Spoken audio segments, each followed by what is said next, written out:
Olá, pessoal, estamos aqui juntos com vocês, com muita alegria, começando mais um Conectando e Lima. Desmistificando a reforma tributária. Esse é o Lima, é o cara, é o ancião. Lima, hoje nós estamos aqui com todo o gás, né? Nós vamos falar sobre o que hoje, Lima? Regime monofásico. Monofásico, uma palavrinha complicada, mas vamos também entender o que é isso. Então roda a vinheta.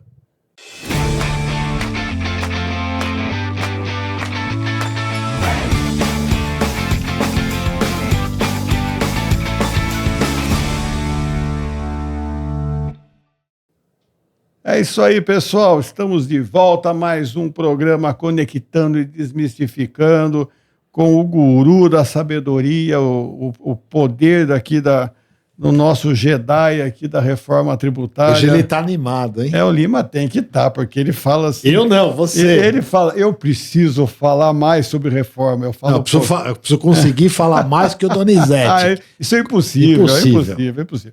Você vai ter que nascer de novo. Mas vamos lá, Lima.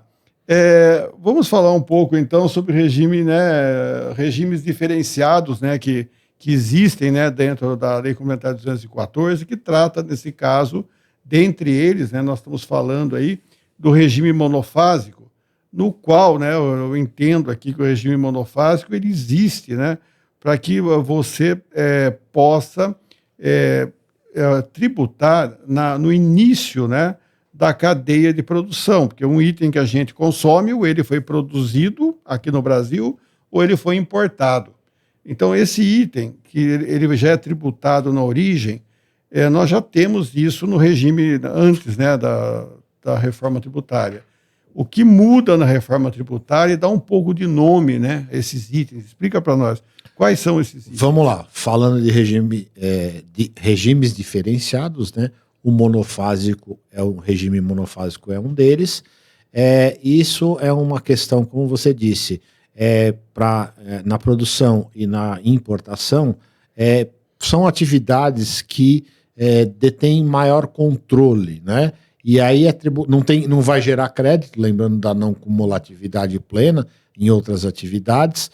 Algumas atividades que estão enquadradas no regime monofásico, elas não geram crédito, né? Ela só é tributada na origem, né, ou na importação, ou na construção, né, da indústria, e aí ele é tributado só na origem e o imposto fica fixo em toda a cadeia. Então não vai transferir crédito, nem vai gerar crédito, nada. Então o monofásico é tributado na origem. Para que isso?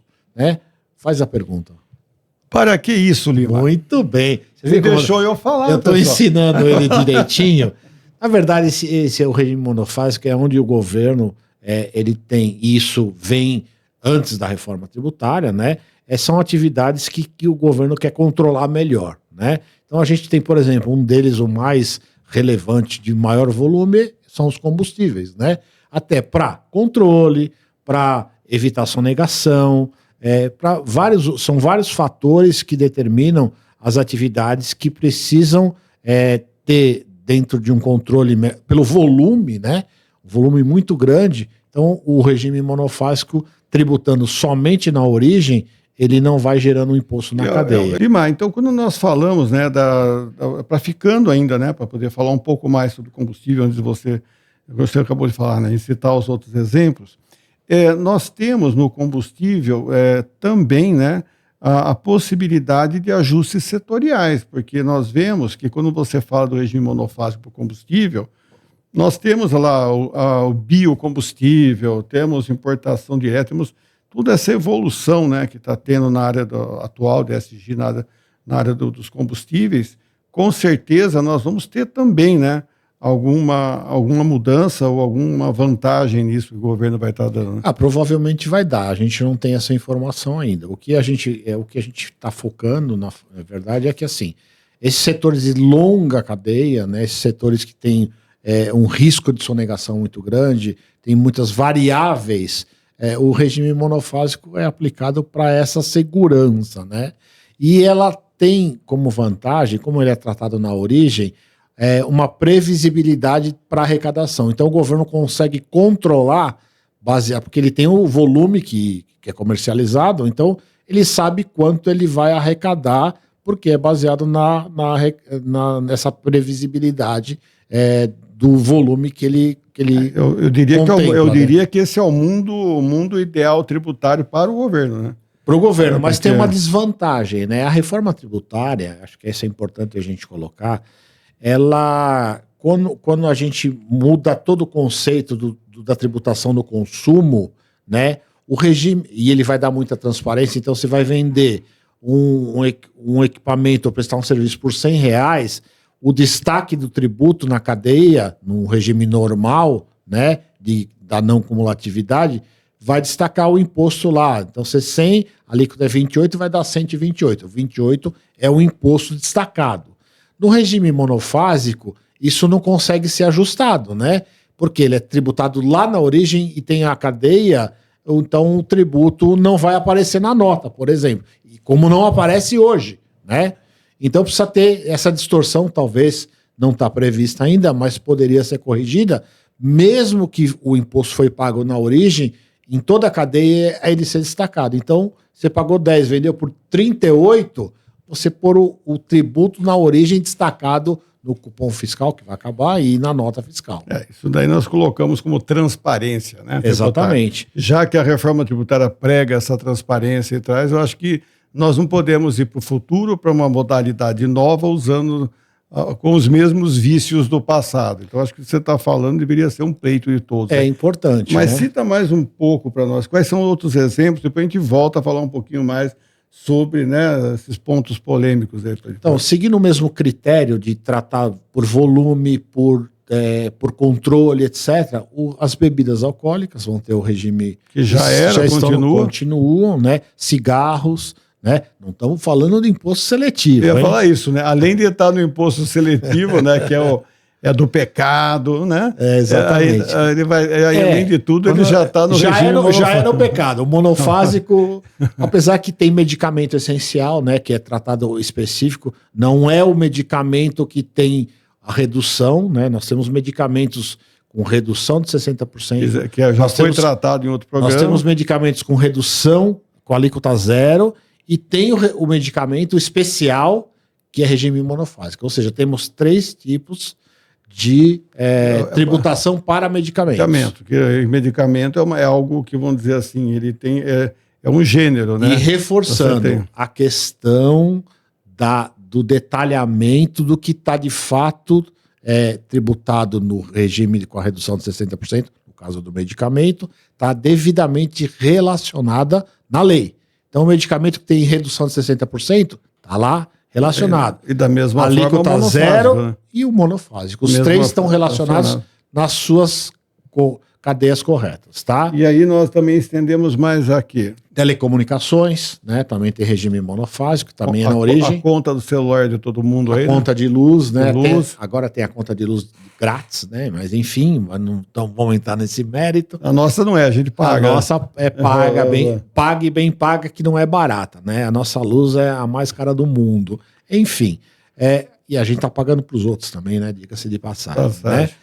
Então, esses principais, né? Temos outras atividades, mas esses são os principais que a gente pode relacionar como regime monofásico, ou seja, e que está tratando na origem, está tributando na origem, mas a questão aqui polêmica e a questão que poderia dar mais transparência é você destacar o imposto, que seja ele no final, lá quando você pagar o consumidor. E além disso, né, que eu acho que é muito grave e tem sido algo que até é meio triste de se ver, é quando se utiliza disso para fins políticos, né?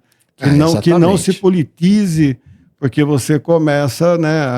Quando você fala de combustível, por exemplo, você está falando de energia elétrica, está falando de telecomunicações, são itens de consumo da população. Porque a transparência que a reforma tributária está tentando trazer, o monofásico, ele ainda tem um conceito antigo, então ele mascara a carga tributária. Mascarar a carga tributária é um perigo. É um perigo. Você está pagando a gasolina lá a R$80 reais. Não sabe quanto está o tributo. Mas você não sabe quanto que está.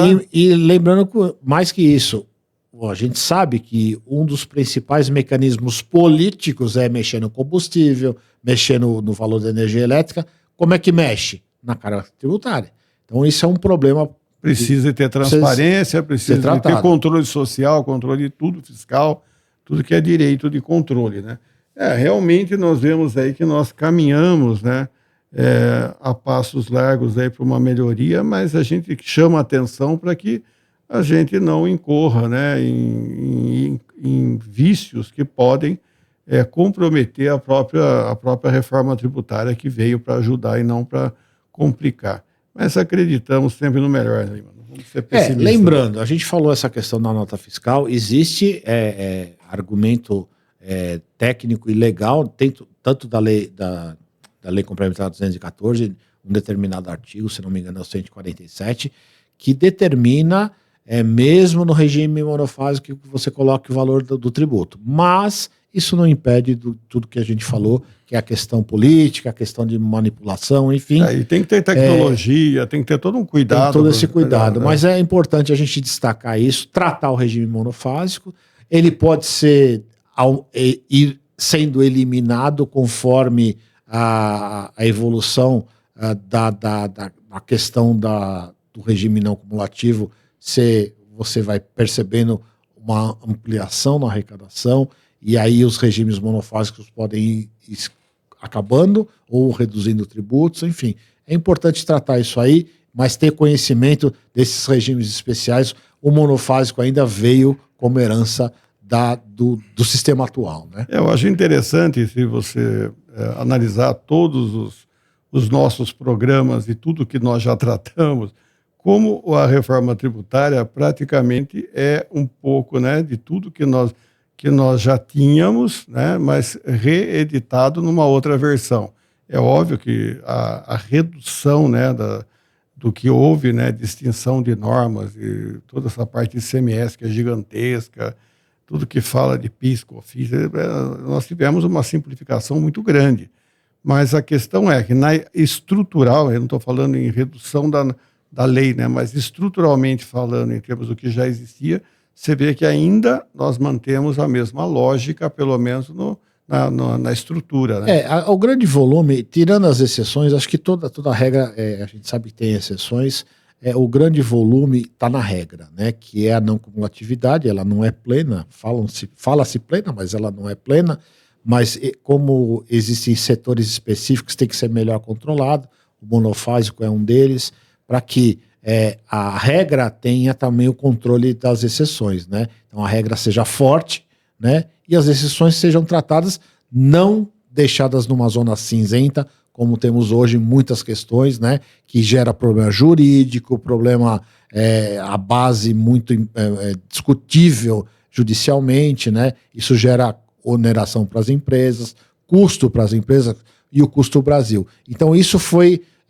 a gente critica muito a reforma tributária porque ela poderia ter sido muito mais melhor elaborada, mas dentro do arcabouço que a gente criou aí, de tantas exceções, tantos problemas, eu acho que a gente conseguiu tratar pontualmente, e o legislador nesse caso conseguiu tratar e deixar isoladas as questões mais complexas para ser tratada num segundo momento, num terceiro momento, para que a gente conseguisse primeiro aprovar, né? Porque era muitos interesses, e segundo, para que haja uma evolução natural dentro dos tempos e dentro da aplicação da própria reforma tributária. Tem que implementar, né, Lima? Exatamente. E nem se fala nisso, né? Nem se fala que nós temos que implementar, mas nós estamos aqui trazendo um pedacinho, né, de cada parte dessa história.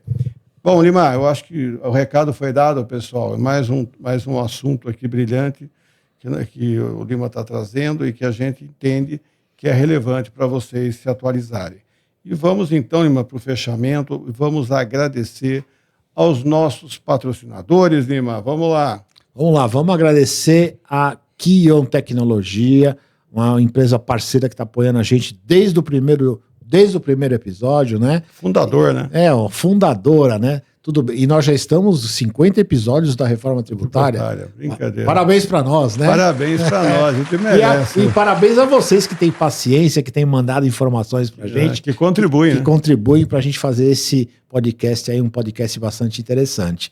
E o parceiraço nosso aí, a Nanodata, o pessoal é muito, muito competente, eles têm uma tecnologia muito avançada na área de captura, né, de informações de nota fiscal na XML. Além do XML, captura de muitas informações. É algo de outra dimensão. É muito interessante, eles estão até atuando agora na área também, né, de planejamento tributário, eles estão querendo entrar numa série de outros itens muito interessantes, tanto que nós trouxemos eles aqui já. É importante conhecer esses episódios que a gente convidou eles, até porque a Nanodata. E, por fim, a espetacular, a maravilhosa Hort. E não, por último, e não menos importante. A mais importante. Os nossos patrocinadores pedem a conta e falam, vocês ficam zoando com a gente e falando só da empresa de vocês, mas é só para descontrair. Nossa parceira, Hort, que está apoiando também nossa empresa de consultoria em laudos e também na aplicação da reforma tributária. Então, é isso aí, meu amigo. É isso aí, Lima. Agora que você está feliz, mais relaxado, mais leve, manda aquele joinha para todo mundo, Lima. É isso aí, pessoal. Gostou do nosso episódio? Deixe seu like aí, inscreva-se no canal, mande questionamentos, compartilhe com os amigos, com os inimigos, compartilhe com todo mundo, porque esse canal ele está crescendo bastante, né, Donizete? Acho que isso é bem legal. Obrigado, então, né? Deixar obrigado para todo mundo. Obrigado para vocês que estão ajudando o canal a crescer e que a gente tenha aí mais 50 episódios pela frente aí, com certeza. 50 milhões de episódios. Tchau, pessoal. Valeu, pessoal. Um grande abraço. Tchau.